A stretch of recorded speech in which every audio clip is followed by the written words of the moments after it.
Well, good morning, December 16th, 2024, a Monday. Here's an Entrepreneur News Minute for you. I'm Phil Greenwood, University of Wisconsin-Madison, Wisconsin School of Business.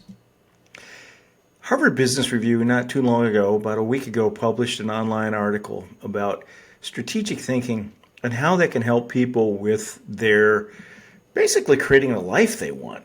In other words, what they're really talking about is how you can take principles that companies use, organizations use for strategic planning, and apply it to your personal life to help to develop kind of a life plan. So I thought I'd just summarize that real quick. So in the article, they cite 7 questions that you can ask. The first question they ask is, sit back, relax, and figure out what it means to have a great life. Do a little visioning. Assess what is great, whatever, however you choose to define it, but sit down and think, what is the ideal life that I'd like? Once you've done that, then try to develop that purpose, your values, what direction am I going to go into?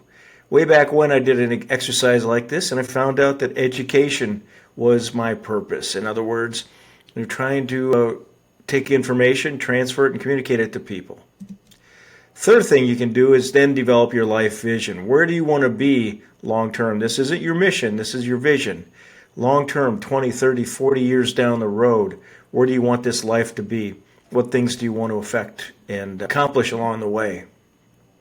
Number 4, assess my life portfolio. In other words, what are my talents, my strengths, my weaknesses? Pretty much a SWOT analysis, but especially the strengths and weaknesses. And then figure out how does that align with my vision, my purpose, and such. Next, what are some benchmarks? How do I know I'm succeeding? In other words, along the way, what is it that I can, it might be the salary I earn, it might be the amount of wealth I create, it might be the people I meet, it might be the partners I create in my life, both professionally and personally. But create some benchmarks so you can kind of measure your accomplishments along the way.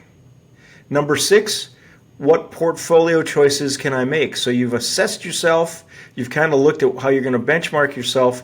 Now what opportunities and threats, the OT of SWOT, exist out there?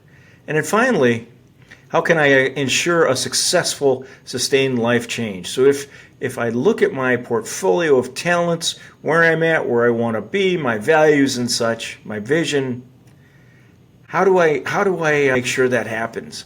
And do it over the long term, especially how much change do I have to make? Because change is not easy. That's the hard part, taking the action. But once you do it, you can find yourself in a direction you're going to probably really like. Have a